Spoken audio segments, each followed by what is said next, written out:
한국 사람들은 외국인에게 무례하고 그들의 기술은 모두 가짜입니다. 그녀의 유튜브 채널에서 흔히 볼 수 있는 주장이었습니다. 그녀의 영상은 늘 50만 뷰 이상을 기록했고 구독자들은 그녀의 날카로운 분석에 환호했습니다.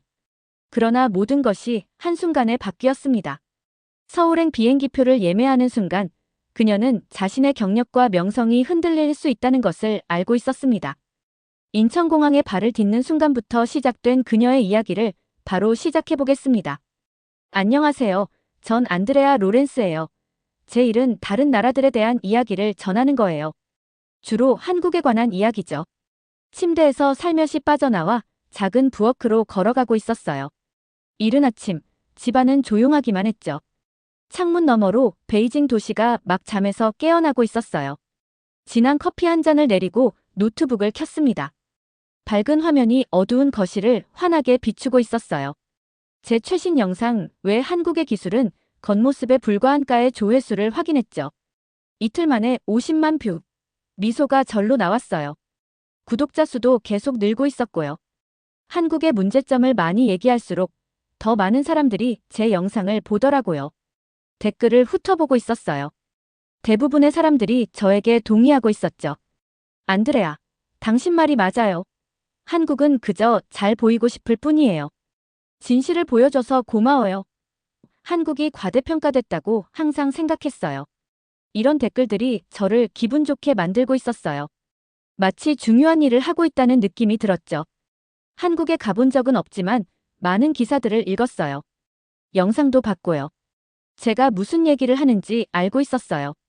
적어도 그렇게 생각하고 있었죠. 그런데 그때 눈에 띄었어요. 다른 댓글들과는 다른 하나의 댓글. 한 번도 가보지 않은 나라를 어떻게 판단할 수 있나요? 키보드 위에서 손가락이 멈칫했어요. 바로 대답하고 싶었어요. 연구했다고 말하고 싶었고 진실을 알기 위해 꼭 그곳에 갈 필요는 없다고 말하고 싶었죠. 하지만 뭔가가 저를 막고 있었어요. 노트북을 닫고 창가로 걸어갔어요. 아침 햇살이 높은 빌딩들을 비추고 있었고 사람들은 아래에서 분주히 하루를 시작하고 있었죠. 그 댓글이 계속 머릿속에서 맴돌고 있었어요. 마치 잊을 수 없는 노래처럼요. 그날 오후 새 영상을 찍기 위해 카메라를 설치하고 있었어요. 책상은 깔끔했고 조명도 좋았죠. 이런 건 수백 번도 해봤지만 오늘은 뭔가 달랐어요. 안녕하세요, 여러분. 오늘은 한국의 인터넷 검열에 대해 이야기해 볼 거예요. 자신감 있게 카메라를 향해 말하고 있었어요. 한국이 어떻게 사람들이 온라인에서 보는 것을 통제하는지 말하기 시작했어요. 하지만 머릿속에선 그 댓글이 계속 떠오르고 있었죠. 한 번도 가보지 않은 나라를 어떻게 판단할 수 있나요? 녹화를 멈췄어요. 파일을 삭제하고 다시 시도했죠. 안녕하세요, 여러분. 오늘은 한국의 가짜 기술 발전에 대해 알아볼 거예요. 입에서 나오는 말들이 더 이상 옳게 느껴지지 않았어요. 이런 말들을 수없이 해왔지만 이제는 공허하게 들리고 있었죠. 그날 밤 잠을 이루지 못했어요. 뒤척이며 제 영상들, 채널, 시청자들에 대해 생각하고 있었어요. 제가 공정했을까요? 정직했을까요? 아니면 그저 사람들이 듣고 싶어하는 말만 해온 걸까요? 새벽 3시 일어나서 다시 노트북을 열었어요. 생각이 미쳐 따라오기도 전에 손가락이 움직이고 있었죠. 여행 사이트에서 서울행 항공편을 찾고 있었어요. 미쳤나봐. 혼잣말을 하고 있었어요. 뭐 하고 있는 거지? 한국에 간다는 건 모든 걸 망칠 수도 있었어요. 만약 제가 보는 것이 제가 말해온 것과 맞지 않는다면요? 시청자들에게 뭐라고 말해야 할까요? 제 채널, 명성, 경력은 어떻게 될까요? 하지만 만약 제가 틀렸다면요? 화면을 오랫동안 바라보고 있었어요. 티켓 구매 버튼이 페이지의 다른 어떤 것보다 밝게 빛나는 것 같았죠. 아무도 알 필요 없어 스스로에게 말하고 있었어요. 조용히 가는 거야. 그냥 보려고. 그냥 확인하려고. 비밀 여행이야. 버튼을 클릭했어요. 정보를 입력하고 구매를 확정했죠. 오늘부터 일주일 후 서울에 있게 될 거예요. 노트북을 닫고 방 안을 둘러봤어요. 카메라 장비가 구석에 놓여 있었고 한국에 관한 메모들이 책상 위에 펼쳐져 있었죠. 문제점들, 실패들, 비판할 거리들에 관한 메모들이었어요. 전부 틀리면 어쩌지? 빈방에 속삭이고 있었어요. 몇 년 만에 처음으로 두려움을 느끼고 있었어요. 위험이 아니라 진실에 대한 두려움이었죠. 만약 한국이 제가 말해온 것과 다르다면요? 제가 불공정했다면요? 제가 처음부터 문제였다면요? 침대로 돌아갔지만 잠들지 못했어요. 머릿속으로는 이미 짐을 싸고, 이미 비행기에 타고, 이미 제가 이야기해왔지만 한 번도 보지 못한 거리를 걷고 있었죠. 이 여행은 비밀로 하기로 했어요. 영상도, 소셜미디어, 포스팅도 없이요. 그냥 저 혼자, 처음으로 제 눈으로 직접 보는 거죠.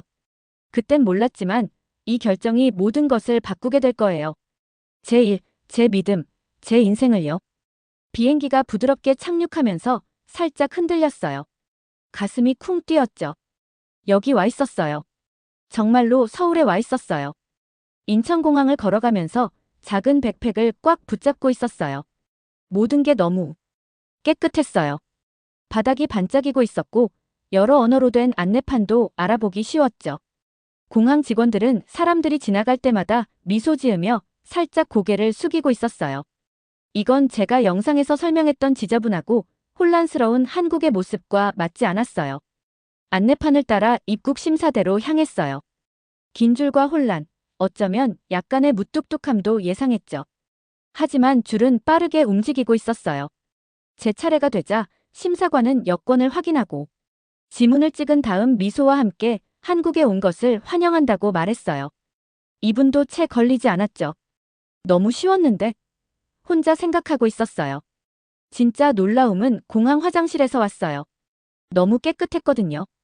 세면대에서는 따뜻한 물이 완벽하게 나오고 있었고 비누와 종이 타월도 충분했죠. 심지어 향기도 좋았어요. 한동안 그냥 서서 믿기지 않는 듯 주변을 둘러보고 있었어요. 이 화장실이 고향의 대부분 식당보다 더 좋았거든요. 공항 철도를 타고 도시로 향했어요. 여기도 모든 게 깨끗했어요. 기차는 정확히 시간에 맞춰 도착했고 좌석도 편안했죠. 전자 안내판은 한국어, 영어, 중국어, 일본어로 다음 정류장을 보여주고 있었어요. 주변을 둘러보니 모두가 얼마나 조용한지 눈에 띄었어요. 사람들은 핸드폰을 보거나 책을 읽거나 그냥 조용히 앉아 있었죠. 시끄럽게 떠드는 사람도 밀치는 사람도 없었어요. 모두가 서로의 공간을 존중하는 것 같았어요. 이건 제가 시청자들에게 말했던 한국 대중교통의 모습이 아니었어요. 서울에서 기차에서 내리자 공공 와이파이 표지판이 보였어요.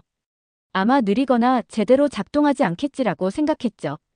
핸드폰을 연결했는데 놀랍게도 엄청 빨랐어요. 파일을 다운로드하고 영상을 보고 이메일을 확인하는데 아무 문제가 없었어요.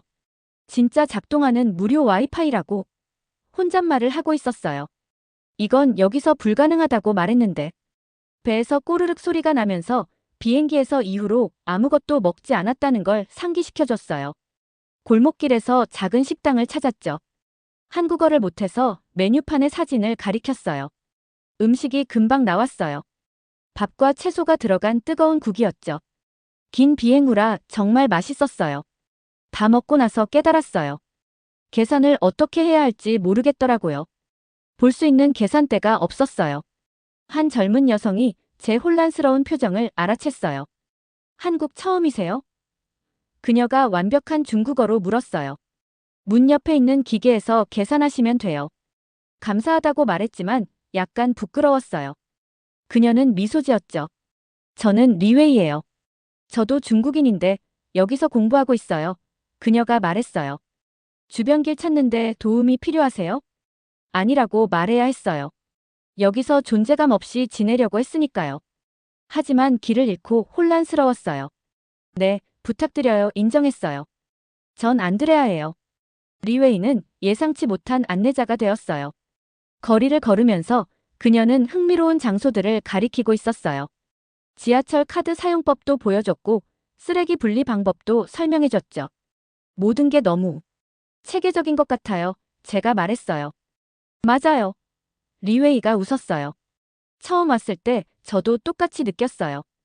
고향과는 다르지만 익숙해져요. 그날 저녁 너무 피곤했지만 잠을 이루지 못했어요. 머릿속이 복잡했거든요. 오늘 본 모든 것이 제가 시청자들에게 말해온 내용과 모순되고 있었어요. 다음 날 아침 혼자서 탐험해보기로 했어요. 스마트 스토어를 발견했는데 직원 없는 가게였어요. 그냥 진열된 상품들, 카메라, 그리고 셀프 계산대만 있었죠. 이건 절대 잘 안 될 거야 생각했어요. 사람들이 그냥 물건을 훔칠 텐데. 1시간 동안 지켜봤어요. 손님들이 들어와서 필요한 물건을 가져가고 기계에서 계산한 다음 나가고 있었어요. 아무도 물건을 훔치려 하지 않았고 아무도 어지럽히지 않았어요. 지켜보는 사람 없이도 모두가 규칙을 따르고 있었죠. 충격받았어요. 제 영상에서는 한국의 기술이 그저 보여주기 위한 것이라고 말했거든요. 하지만 이건 완벽하게 작동하고 있었어요. 셋째 날, 재앙이 닥쳤어요. 전통 마을에서 사진을 찍다가 지갑이 없어진 걸 깨달았죠. 심장이 빠르게 뛰고 있었고 손이 떨리고 있었어요. 현금, 카드, 신분증을 잃어버렸어요. 근처에서 경찰서를 찾았어요. 데스크에 있던 경찰관은 영어와 중국어를 조금 할 줄 알았죠. 이름표에는 박경관이라고 적혀 있었어요. 제가 예상했던 것처럼 의심스러운 태도가 아니라 차분하고 친절했어요. 걱정하지 마세요. 그가 제 정보를 적으며 말했어요. CCTV 카메라를 확인해 볼게요. 서울에서는 분실물이 많이 찾아지거든요. 믿기지 않았어요. 제 고향에서는 잃어버린 지갑이 돌아오지 않거든요. 이틀 후 호텔 전화가 울렸어요. 박경관이었죠. 제 지갑을 찾았대요. 모든 게 그대로 들어있었어요. 돈, 카드, 전부요. 지갑을 찾으러 갔을 때 박경관은 부드럽게 미소 지었어요. 여기서는 자주 있는 일이에요. 그가 설명했어요. 사람들이 시스템을 신뢰하거든요. 호텔로 돌아가는 길에 내면에서 무언가가 깨지는 느낌이 들었어요. 모든 확신들, 모든 강한 의견들, 한국에 대해 말해온 이야기들이요. 그 어느 것도 제 눈으로 보고 있는 것과 일치하지 않았어요. 그날 밤 호텔 침대에 앉아 노트북을 펼쳐놓고 있었어요. 일주일 내내 메모를 해왔지만 이 메모들은 제가 집에서 50만 시청자들과 공유해온 이야기와는 아주 다른 이야기를 들려주고 있었어요. 이제 어떻게 해야 하지? 빈방에 속삭였어요. 내가 말해온 모든 게 틀렸다면? 서울에서의 7번째 날, 목이 따끔거리고 머리가 지끈지끈 아프면서 눈을 떴어요. 온몸이 화끈거리고 있었고 몸살 기운이 느껴지고 있었죠. 아, 제가 아픈 것 같았어요. 그 생각에 정말 무서웠어요. 외국에서 아프다는 건 여행 중에 겪을 수 있는 가장 무서운 일 중 하나니까요. 핸드폰을 확인했더니 시청자들이 저에게 메시지를 보내고 있었어요. 어디 있어요? 왜 새 영상을 안 올리세요? 그들은 제가 한국에 대한 안 좋은 이야기를 더 들려주길 기다리고 있었죠. 손가락이 키보드 위에서 맴돌고 있었지만 더 이상 타이핑할 수 없었어요. 이제는 안 되겠더라고요. 제가 직접 본 것들 이후로는요. 목이 삼킬 때마다 더 아파오고 있었어요. 의사를 찾아야 했지만 어떻게 해야 할지 모르겠더라고요. 한국말도 못하고 이곳 병원이 어떻게 운영되는지도 모르고 있었으니까요. 제 영상에서는 한국 병원이 외국인에게 복잡하고 비싸다고 말했었죠. 이제 그게 진짜인지 확인해 볼 시간이네. 목소리가 거칠고 약하게 혼잣말을 하고 있었어요. 힘겹게 침대에서 일어나 호텔 프론트에 도움을 청했어요. 젊은 남자 직원이 근처 병원에 전화를 걸어주고 있었죠. 그는 주소를 한국어와 영어로 써주며 가는 방향을 알려주고 있었어요. 병원 건물은 현대적이고 깨끗했어요. 4가지 언어로 된 안내판이 어디로 가야 할지 알려주고 있었죠. 접수대에서 손짓과 제가 배운 몇 안 되는 한국어 단어로 증상을 설명하려고 애쓰고 있었어요. 그때 한 간호사가 태블릿을 들고 나타났어요. 그녀가 태블릿을 두드리자 갑자기 중국어로 말하더라고요. 어떤 증상이 있으신가요? 깜짝 놀랐어요. 번역 기술이 완벽하게 작동하고 있었거든요. 태블릿에 목 아픔과 열이 있다고 말했더니 제 말을 한국어로 간호사에게 번역해주고 있었어요. 몇 분 안에 저는 의사 진료실에 앉아 있었죠. 의사가 저를 진찰하고 목감염이라고 말했어요. 그녀는 약간의 영어와 태블릿 번역을 섞어 말하고 있었어요. 모든 과정이 빠르고 효율적으로 진행되고 있었죠. 약도 바로 그 자리에서 받았어요. 결제할 때가 되자 큰 금액을 각오하고 있었죠. 하지만 생각보다 훨씬 저렴했어요. 여행자 보험으로는 더 적게 내고 있었고요. 약을 손에 들고 병원을 나오는데 이상한 감정이 밀려왔어요. 안도감, 네. 하지만 동시에 부끄러움도요. 깊고 뜨거운 부끄러움이 느껴지고 있었어요. 제가 영상에서 완전히 잘못 전했던 또 한 가지였으니까요. 호텔로 돌아와 침대에 쓰러졌어요. 약 덕분에 하루 종일 잠을 자고 있었죠. 깨어나 보니 핸드폰에 수십 개의 알림이 와 있었어요. 구독자들이 컨텐츠를 원하고 있었어요. 그들은 제가 한국의 문제점을 알려주길 기다리고 있었죠. 하지만 더 이상은 못하겠더라고요. 호텔 방 창가에 앉아 서울의 도시 불빛을 바라보고 있었어요. 한 번도 직접 보지 않고 비판했던 도시. 이제는 제가 얼마나 틀렸는지 보여준 도시였죠. 제가 경험한 모든 것이 머릿속을 맴돌고 있었어요. 깨끗한 지하철 시스템, 잘 작동하는 공공 와이파이, 돌아온 지갑, 효율적인 의료 서비스. 이 중 어느 것도 제가 시청자들에게 말했던 것과 일치하지 않고 있었죠. 이제 어떻게 해야 하지?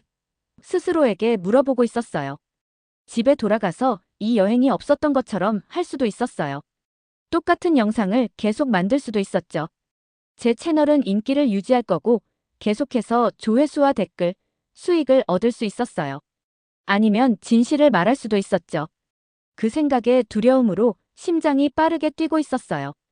제가 틀렸다고 인정하면 시청자들이 뭐라고 할까요? 거짓말쟁이라고 부를까요? 영상을 더 이상 보지 않을까요?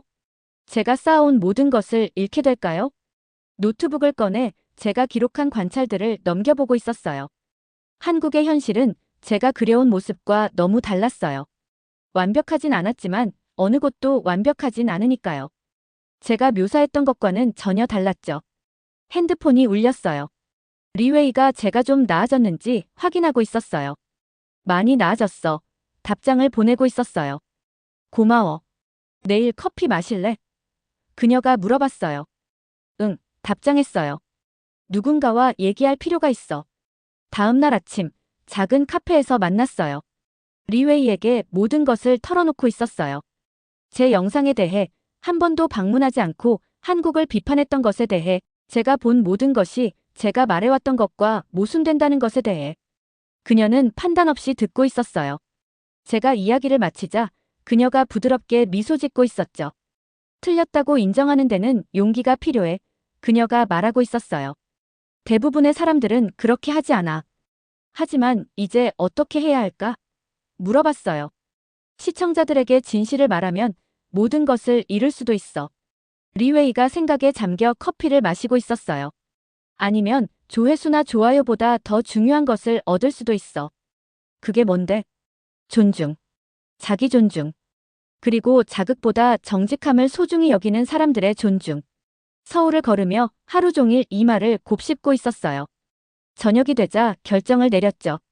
조용한 공원 벤치에 앉아 핸드폰을 꺼냈어요. 새 문서를 열고 제목을 쓰기 시작했어요. 내가 한국에 대해 틀렸던 이유. 마침내 방문했을 때 발견한 것들. 이제 글이 쉽게 써지고 있었어요. 몇 달 만에 처음으로 완전히 정직한 글을 쓰고 있었죠. 가장 많은 조회수를 얻거나 사람들을 화나게 할 글이 아니라 그저 진실이었어요. 제 진실이었죠. 타이핑하면서 어깨에서 무언가가 들어 올려지는 것을 느꼈어요. 제가 지고 있던지도 몰랐던 무게였죠. 반쪽짜리 진실과 과장의 무게. 이해하지 못한 것을 판단했던 무게였어요. 이 글을 올리면 어떤 일이 일어날지 모르겠어요. 구독자를 잃을 수도 있고 처음부터 다시 시작해야 할 수도 있어요. 하지만 오랜만에 처음으로 마음이 가벼워지고 있었어요. 옳은 일을 하고 있다는 느낌이 들었죠. 베이징 수도 국제공항을 지나면서 캐리어를 끌고 있는데 손이 떨리고 있었어요. 딱 2주 동안만 떠나 있었는데 몇 년처럼 느껴졌죠. 전 더 이상 떠났을 때의 안드레아가 아니었어요. 제 아파트는 떠날 때 그대로였어요. 카메라는 삼각대 위에 놓여 있었고 기다리고 있는 것 같았죠. 어두운 방에서 컴퓨터 화면이 빛나고 있었어요. 모든 것은 그대로였지만 저는 달라져 있었어요. 천천히 짐을 풀면서 서울에서 가져온 기념품들을 책상 위에 올려놓고 있었어요. 전통시장에서 산 작은 금속 책갈피, 간직하기로 한 지하철 카드, 그리고 제 지갑을 찾아주었던 박 경관님의 감사 쪽지까지요. 각각의 물건마다 제가 배운 것, 제 눈으로 직접 본 것들을 상기시켜주고 있었어요. 3일 동안 카메라도 켜지 않았고 소셜미디어도 확인하지 않았어요. 대신 글을 쓰고 있었어요. 한국에서 본 모든 것에 대해 글을 쓰고 있었죠. 좋은 것과 나쁜 것, 인상적인 것과 평범한 것 모두요. 하지만 대부분 제가 얼마나 틀렸었는지에 대해 쓰고 있었어요. 직접 보지도 않고 한 나라 전체를 어떻게 판단했는지, 어떻게 진실보다 조회수와 좋아요를 선택했는지에 대해서요. 나흘째 되는 날, 마침내 카메라를 설치했어요. 서울에서 가져온 기념품들을 화면에 보이게 배치했죠. 깊게 숨을 들이쉬고 녹화 버튼을 눌렀죠. 안녕하세요, 여러분, 시작했어요. 평소보다 목소리가 조용했죠. 오늘 영상은 좀 다릅니다. 최근에 한국에 다녀왔어요. 아무에게도 말하지 않았는데. 그건 제가 여러분에게 말해온 것이 정말 사실인지 직접 확인하고 싶었기 때문이에요. 잠시 멈추고 용기를 모으고 있었어요. 제가 틀렸었어요. 정말 많은 부분에서요. 대중교통은 혼란스럽지 않았어요. 제가 본 것 중 가장 체계적인 시스템 중 하나였죠. 기술은 단지 보여주기 위한 것이 아니었어요. 생활을 더 좋게 만드는 방식으로 작동하고 있었죠. 사람들은 외국인에게 무례하지 않았어요. 제가 그들의 언어를 말할 수 없었는데도 저를 도와주었어요. 계속해서 돌아온 지갑, 효율적인 병원, 깨끗한 거리, 잘 작동하는 와이파이에 대해 말하고 있었어요. 지하철 카드, 병원에서 받은 약, 평화롭고 효율적으로 일상을 보내는 평범한 한국인들의 사진도 보여줬죠. 한국이 완벽하다는 말은 아니에요. 설명했어요. 어떤 나라도 완벽하지 않아요. 하지만 제가 말했던 그런 곳은 아니었어요. 제가 불공정했어요. 제가 틀렸어요. 그리고 죄송합니다. 영상을 마무리하면서 심장이 빠르게 뛰고 있었어요. 업로드 버튼 위에서 손가락이 맴돌고 있었죠. 이 영상은 콘텐츠 크리에이터로서의 제 경력을 끝낼 수도 있었어요. 사람들은 자신의 믿음이 도전받는 것을 좋아하지 않잖아요. 구독을 취소할 수도 있고, 화난 댓글을 남길 수도 있고, 저를 배신자라고 부를 수도 있었죠. 하지만 침묵하는 것은 더 나쁠 것 같았어요. 그건 거짓과 함께 사는 것을 의미했으니까요. 업로드를 클릭하고 노트북을 닫았어요. 반응이 어떻게 올라오는지 볼 수 없었죠. 대신 동네를 한참 걸으면서 내 주변의 모든 것을 이제 얼마나 다르게 보는지 생각하고 있었어요. 몇 시간 후 돌아와서 마침내 영상을 확인했어요. 조회수는 평소보다 낮았지만 댓글란은 불타오르고 있었죠. 어떤 사람들은 화가 나 있었어요.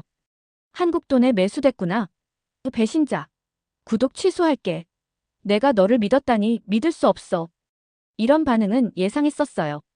하지만 다른 댓글들도 보였어요. 솔직하게 말해줘서 고마워요. 자신이 틀렸다고 인정하는 데는 용기가 필요하죠. 작년에 서울에 갔었는데 정확히 같은 느낌이었어요. 모든 게 작동해요. 이게 당신이 올린 것 중 가장 진짜 같은 내용이네요.